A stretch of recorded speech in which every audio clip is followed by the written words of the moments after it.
Hello guys, मेरा नाम है हर्ष और आप देख रहे हैं कोड ज्ञान विद हर्ष। तो आज से हम अपने एक CSS की सीरीज़ स्टार्ट करने वाले हैं। जैसा कि आप जानते हैं, इसके पहले हमने अपने HTML की सीरीज़ को कंप्लीट किया है। अगर आपने उस सीरीज़ को नहीं देखा है तो उस सीरीज़ का लिंक मैं अपने डिस्क्रिप्शन में डाल देता हूँ, ज़रूर उसको देखिएगा। तो आज से अपने CSS की सीरीज़ स्टार्ट करने वाले, जिसमें मैं आपको पूरे कंप्लीट CSS को एक्सप्लेन करूँगा कि CSS कैसे लिखा आता है, कैसे हमें CSS की मदद से अपने वेबसाइट को अट्रैक्टिव बना सकते हैं। तो CSS का फुल फॉर्म है कास्केडिंग स्टाइल शीट, जिसका यूज़ होता है वेबसाइट में स्टाइलिंग करने के लिए, उसे जैसे कि कलर करने के लिए, बैकग्राउंड को चेंज करने के लिए, एनिमेशन लगाने के लिए और काफ़ी सारे चीज़ के लिए CSS यूज़ होता है। तो हम आज से यही CSS पढ़ने वाले हैं, तो आपको काफ़ी मज़ा आएगा, आप काफ़ी चीज़ सीखेंगे इससे। तो बिना टाइम वेस्ट करते हैं अपनी ये CSS की पहली वीडियो हम स्टार्ट कर लेते हैं। तो सबसे पहले देख लीजिए, यहाँ पे हमने एक HTML नाम का एक फ़ोल्डर बनाया है। उसके अंदर हमारा 3 है, index.html, main.css और style.css। तो यहाँ पे ये पहले हमने HTML का एक बॉयलर प्रिंट लिख दिया है। बॉयलर प्रिंट लिखने के लिए आपको कुछ नहीं, शिफ्ट और 1 दबाना है और यहाँ पे एंटर कर देना। तो ये आपका सिंपल सा बॉयलर प्रिंट आ गया है। अभी CSS लिखने के 3 टाइप होते हैं, इनलाइन CSS, इंटरनल CSS और एक्सटर्नल CSS। इनलाइन CSS वो CSS है जो यहाँ पे, जैसे कि मैंने यहाँ पे H1 टैग लिख दिया, जिसके अंदर मैं अपने चैनल का नाम लिख देता हूँ, कोड ज्ञान विद हर्ष। अब इसका पहले हम यहाँ पे आउटपुट चेक कर लेते हैं। तो यहाँ पे कॉपी पाथ कर लेते हैं और यहाँ पे क्रोम पे जाके इसको पेस्ट कर देते हैं। तो आप देख सकते हैं यहाँ पे से H1 टैग में हमने कोड ज्ञान विद हर्ष लिख दिया है। अब इसके बाद अगर हमें इसका मान लीजिए कलर चेंज करना है, तो कलर हम कैसे चेंज कर सकते हैं। यहाँ पे ये हम इनलाइन CSS की मदद से यहाँ पे कलर चेंज करते हैं। तो H1 टैग के अंदर एट्रीब्यूट आता है स्टाइल नाम का, हम स्टाइल नाम पे यहाँ पे चले जाते हैं और यहाँ पे अगर हम इसको कलर चेंज करना है तो हम कलर नाम का एक सिंटेक्स देते हैं। अगर मुझे मान लीजिए कलर यहाँ पे करना है रेड, और रेड मैंने कर दिया है। अब यहाँ पे अगर मैं रिफ्रेश करता तो आप देख सकते हैं यहाँ पे कलर रेड हो गया है। ये इनलाइन CSS होता है, जिसे हम कुछ इस तरीके से लिखते हैं। इसके बाद एक CSS होता है इंटरनल CSS। इंटरनल CSS कैसा होता है, जैसे कि यहाँ पे हेडिंग टैग के अंदर, टाइटल टैग के नीचे एक हम स्टाइल टैग करके एक हम टैग बनाते हैं, जिसके अंदर हम जिसको भी स्टाइलिंग करना है, हमें मान लीजिए यहाँ पे H1 को हमें स्टाइलिंग करना है, तो हम यहाँ पे H1 को सिलेक्ट कर लेते हैं और उसके अंदर हम मान लीजिए बैकग्राउंड कलर देते हैं। बैकग्राउंड कलर दे देते हैं हम यहाँ पे ग्रीन। अब यहाँ पे मैं रिफ़्रेश करता हूँ यहाँ पे, तो देख सकते हैं आप यहाँ पे बैकग्राउंड कलर कैसे ग्रीन हो गया है। तो अभी हमने यहाँ पे 2 तरीके की स्टाइलिंग देख लिया, एक है ये इंटरनल CSS और दूसरा यहाँ पे है इनलाइन CSS। इनलाइन CSS एक अच्छा डेवलपर कभी यूज़ नहीं करता है, क्योंकि इनलाइन CSS लिखने से काफ़ी, अभी तो हमने सिर्फ मान लीजिए यहाँ पे H1 में सिंपल सा सिर्फ हमने कलर चेंज किया है, हमें काफ़ी कुछ चेंजेस करना पड़ते हैं CSS के अंदर। तो हम अगर यहीं पे अगर सब कुछ लिखें तो बहुत वल्गर दिखता है हमारा VS कोड में कोड, जिसके कारण हम इनलाइन CSS बिल्कुल यूज़ नहीं करते। दूसरा CSS है यहाँ पे इंटरनल CSS, जो कि बहुत कम ही यूज़ होता है, ज़्यादातर हम इसको भी यूज़ नहीं करते, क्योंकि इसकी वजह से हम जो हमारा जो index.html का फाइल है वो काफ़ी बड़ा हो जाता है, इसलिए हम ये टाइप भी यूज़ नहीं करते हैं। सबसे बेस्ट टाइप है CSS यूज़ करने का, वो है एक्सटर्नल CSS। एक्सटर्नल CSS कैसे करना है, हेडिंग टैग के अंदर टाइटल टैग के नीचे हमें एक लगाना है लिंक करके, हम अपना CSS को लिंक कर देना है। यहाँ पे आप देख सकते हैं लिंक रिलेशन क्या है इसका, स्टाइल शीट। CSS का फुल फॉर्म है कास्केडिंग स्टाइल शीट। और यहाँ पे हमने अपना CSS का रेफरेंस दे दिया है style.css, जहाँ पे देख सकते हैं यहाँ पे style.css है, जिसका हमने यहाँ पे रेफरेंस दे दिया है। अभी हमें मेन JS से कुछ लेना देना नहीं, तो हम उसको सेट कर देते हैं। तो यहाँ पे हमारा index.html है, दूसरा हमारा style.html CSS है। तो हमारा ये लिंक जो CSS है वो HTML के फाइल के साथ यहाँ पे लिंक हो चुका है। अब हमें जो भी कुछ करना है हम अपने एक CSS की फ़ाइल के अंदर ही चेंजेस करेंगे। जैसे कि मान लीजिए हमें H1 के अंदर कलर और बैकग्राउंड लगाना है, तो हम कलर और बैकग्राउंड कैसे लगाएंगे, यहाँ पे H1 को सिलेक्ट कर लेंगे और यहाँ पे हम इसका कलर दे देते हैं रेड और इसका बैकग्राउंड कलर दे देते हैं ग्रीन, या दे देते हैं ब्लू। अब यहाँ पे मैं रिफ़्रेश करता हूँ, देखिए यहाँ पे बैकग्राउंड कलर रेड हो गया, और बैकग्राउंड कलर ब्लू हो गया है। तो इस तरीके से हम यहाँ पे एक्सटर्नल CSS लिखते हैं। तो अभी तक आपने देख लिया कि CSS कितने टाइप के होते हैं। 3 टाइप के CSS होते हैं, इंटरनल CSS, इनलाइन CSS और एक्सटर्नल CSS। मैक्सिमम टाइम हम एक्सटर्नल CSS यूज़ करेंगे और एक अच्छा प्रोग्रामर डेवलपर जो भी है वो हमेशा एक्सटर्नल CSS ही यूज़ करता है। तो अभी तक हमने आपको देखे कलर कैसे करते हैं उसको बता दिया है, बैकग्राउंड कलर कैसे किया जाता है इसे बता दिया है। तो काफ़ी सारे तरीके होते हैं हम यहाँ पे कुछ भी इंटरेस्टिंग चीज़ बनाने के अपने वेबसाइट के अंदर। तो हम आगे का कुछ सीखते हैं, काफ़ी कुछ मैं आपको सीखूँगा। वीडियो बने रहिए लास्ट तक, आप काफ़ी कुछ सीखेंगे, इससे आपको काफ़ी कुछ नॉलेज हो जाएगा। आप भी धीरे धीरे अगर प्रैक्टिस करेंगे तो अपने एक अट्रैक्टिव वेबसाइट बना सकते हैं HTML और CSS की मदद से। आगे चल के हम जावास्क्रिप्ट के भी एक सीरीज़ लाने वाले हैं, तो प्लीज़ चैनल को जितना हो सके सब्सक्राइब करके बेल आइकन दबा दीजिए। अपने फ्रेंड्स रिलेशन में जो भी आपको है कि आप कोडिंग फील्ड में है तो आप उसको भी चैनल ज़रूर शेयर कीजिए। HTML की सीरीज़ कंप्लीट कर चुके हैं, CSS की सीरीज़ आज से स्टार्ट किया है हमने। इसके कुछ टाइम बाद हम जावास्क्रिप्ट की भी सीरीज़ लेंगे। तो ये चैनल आपके लिए काफ़ी हेल्पफुल हो सकता है अगर आपको नया अगर आप कोडिंग सीख रहे हैं। तो चलिए हम आगे बढ़ते हैं। तो अब हमने CSS की तीनों टाइप्स पर पढ़ लिया है। अब हम पढ़ेंगे सिलेक्टर। CSS के अंदर काफ़ी सारे सिलेक्टर होते हैं जिसकी मदद से हम अपने HTML के जो टैग्स है उसको हम लोग पिक कर सकते हैं। तो हम अपने CSS के सिलेक्टर की तरफ चले जाते हैं। तो मैंने यहाँ पे कुछ पहले बेसिक सा कुछ कोड लिख देता हूँ, जैसे यहाँ पे ABC H1 heading 1 button click मी।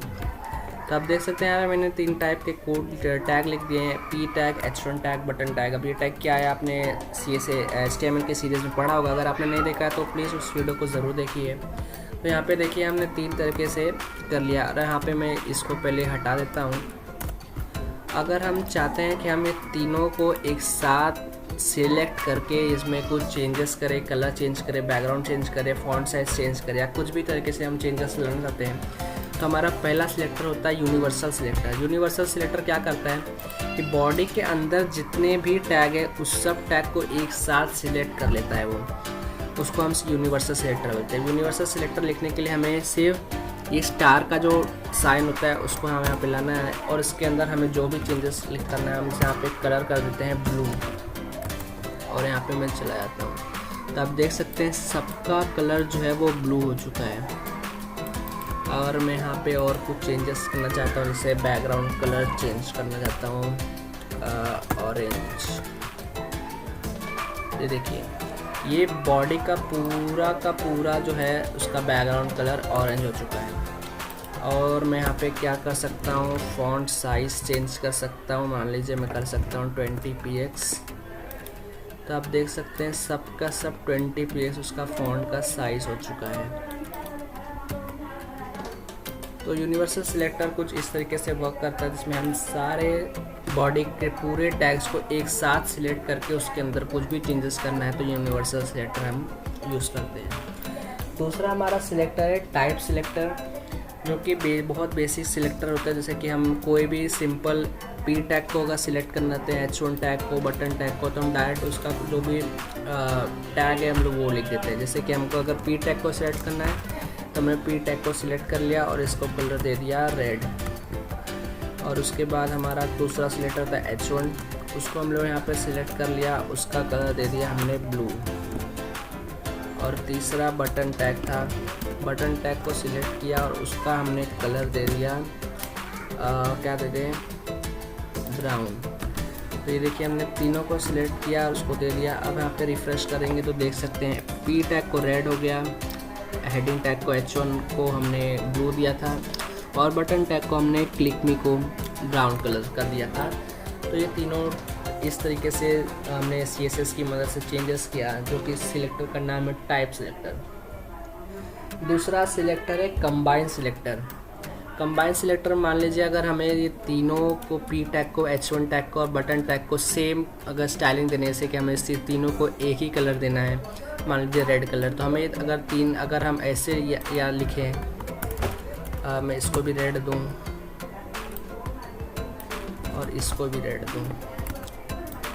अब ये इतना अलग अलग लिखने से अच्छा है मैं इसको एक ही साथ लिख दूँ, जिसको हम लोग बोलते हैं कंबाइन सिलेक्टर। कंबाइन सिलेक्टर कैसा होता है, मैं यहाँ पे P tag comma H1 tag comma button tag तीनों को एक साथ सिलेक्ट करता है। इसको हम लोग देख सकते हैं मैंने एक एक टैग को कॉमा करके सेपरेट किया है और उसी के साथ मैंने अपना जो भी स्टाइलिंग है मैं वो दे सकता हूँ। यहाँ पे मैं कलर दे देता हूँ कलर ब्लू। अब यहाँ पे मैं रिफ़्रेश करता हूँ, देखिए तीनों को एक साथ मैंने यहाँ पे स्टाइलिंग दे दिया इस कंबाइन सिलेक्टर। नेक्स्ट सिलेक्टर है हमारा क्लास सिलेक्टर, जो कि काफ़ी यूज़ होता है हमारा वेब डेवलपमेंट में। सबसे इम्पोर्टेंट सिलेक्टर है हमारा क्लास सिलेक्टर और आईडी सिलेक्टर। अब क्लास सिलेक्टर क्या होता है, जैसे कि यहाँ पे मैंने P टैग के अंदर एक क्लास बना दिया जिसको हम क्लास एट्रीब्यूट से लिख देते हैं। इसका क्लास दे देते हैं माई क्लास।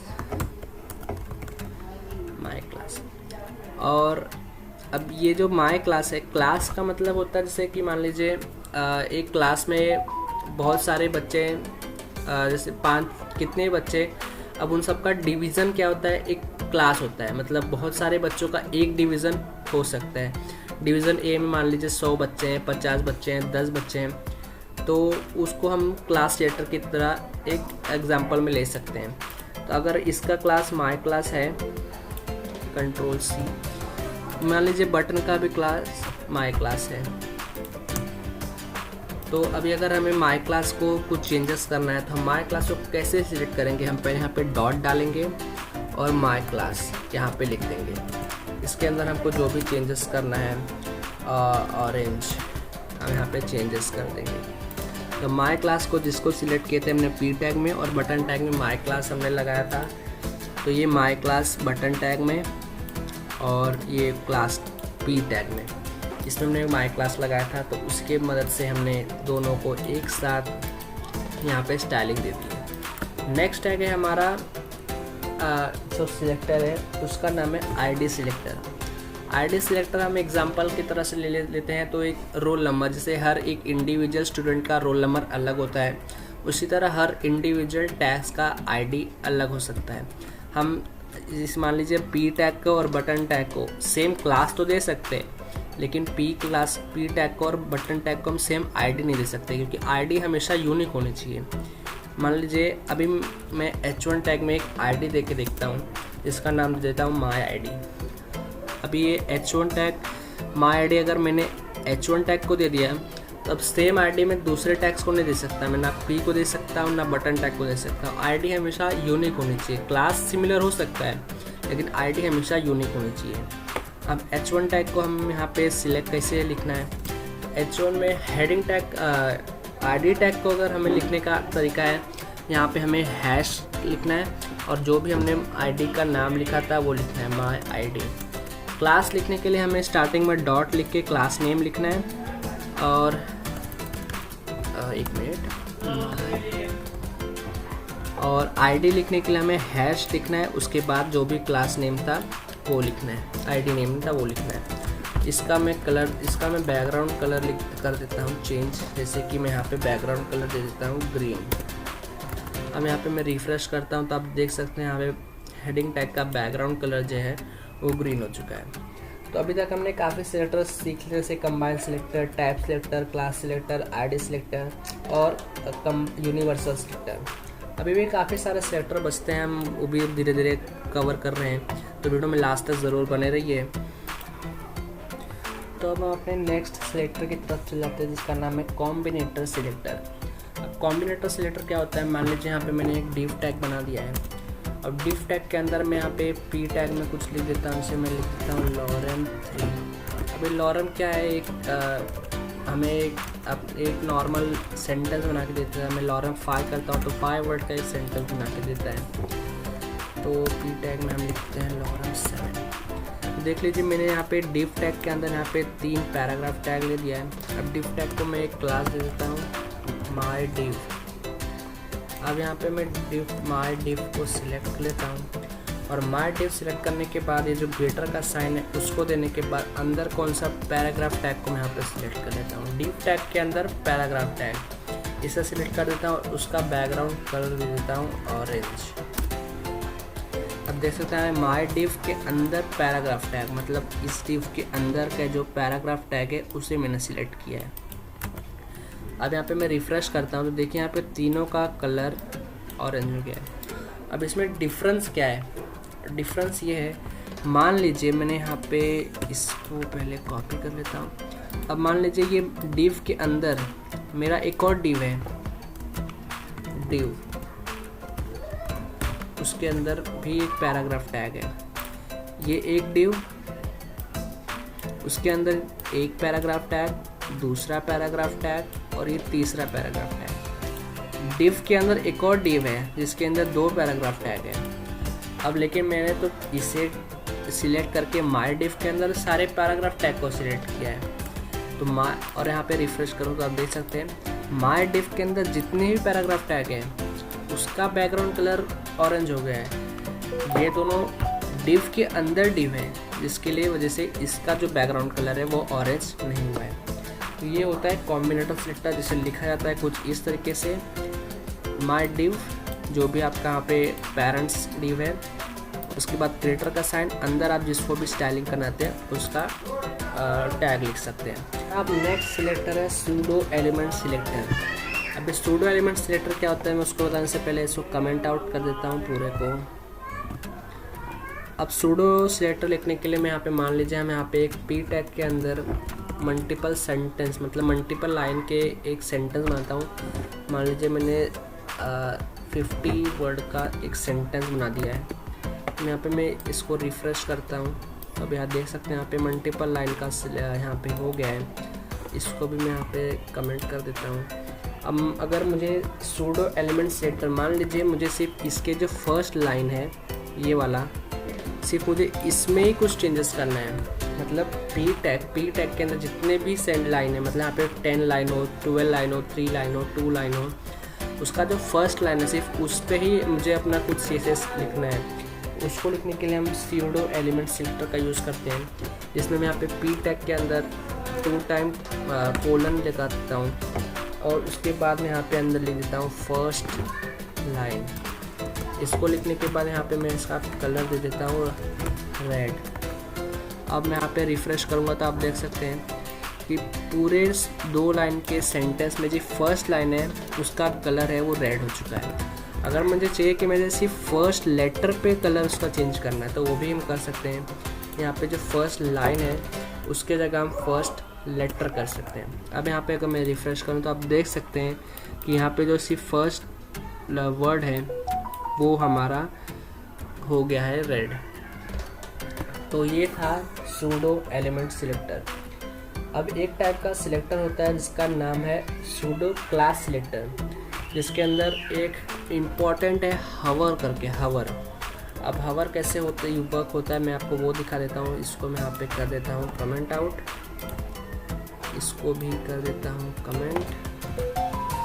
अब यहाँ पे मैं लिख देता हूँ एक बटन टैग, इसके अंदर मैं लगा देता हूँ क्लिक मी। यहाँ पे रिफ्रेश करता हूँ तो आप देख सकते हैं एक बटन टैग है।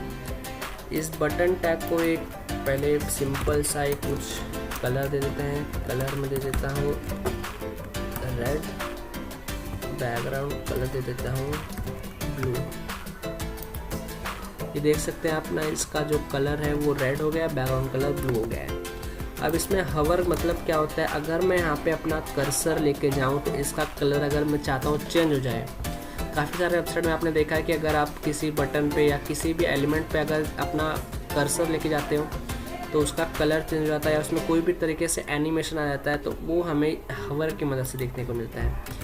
मैं यहाँ पे बटन टैग लिखता हूँ और को एक सिंगल कोलन लगा के हवर करके आता है, उसको यहाँ पे लगा देता हूँ। इसके अंदर मान लीजिए मैं इसी को रिवर्स कर देता हूँ, मैं कलर को ब्लू कर देता हूँ और बैकग्राउंड कलर को रेड कर देता हूँ। अब यहाँ पे मैं रिफ्रेश करने के बाद जैसे ही यहाँ पे जाऊँगा तो देख सकते हैं इसका जो चेंज होगा, यहाँ पे कलर रेड और बैकग्राउंड कलर ब्लू था। जैसे ही मैं बटन पे कर्सर लेके आता हूँ तो कलर ब्लू होता है और बैकग्राउंड कलर रेड हो जाता है। तो ये था हमारा सूडो क्लास सिलेक्टर। तो इतना ही आज के वीडियो में। आपने काफ़ी सारे नए 3 टाइप के CSS कहाँ लिखे जाते हैं वो सीखा, जिसमें inline CSS, internal CSS, external CSS, और हमने काफ़ी तरीके से CSS सिलेक्टर देखी है, जिसके अंदर था combine selector, type selector, class selector, ID selector, pseudo class selector, pseudo element selector, combinator selector, universal selector. तो आई होप आपने इस वीडियो में काफ़ी कुछ सीखे होंगे। तो प्लीज़ वीडियो को लाइक कीजिए, जितना हो सके शेयर कीजिए। अगर कुछ भी डाउट हो, आप किसी भी टाइप की वीडियोस चाहते हो तो मुझे कमेंट करके ज़रूर बताइए। मैं पूरी कोशिश करूँगा आप जल्द से जल्द आपको उस टॉपिक पे मैं वीडियो ला के दूँ। और जितना हो सके चैनल को सब्सक्राइब कर दीजिए। अपने फ्रेंड्स रिलेशन में जो भी कोडिंग के रिलेटेड अगर पढ़ाई कर रहा है या उसे इस चीज़ की ज़रूरत है तो प्लीज़ उसे करिए। इस चैनल को ग्रो होने में मेरी मदद कीजिए। तो आज के लिए बस इतना ही। मिलते हैं अगले वीडियो में, जिसमें मैं काफ़ी सारे नए CSS की मदद से HTML को अपने वेबसाइट को अट्रैक्टिव कैसे बनाते हैं वो बनाना मैं सिखाने वाला हूँ। तो आज के लिए बस इतना ही। मिलते हैं अपने अगले वीडियो में। गुड बाय, जय हिंद।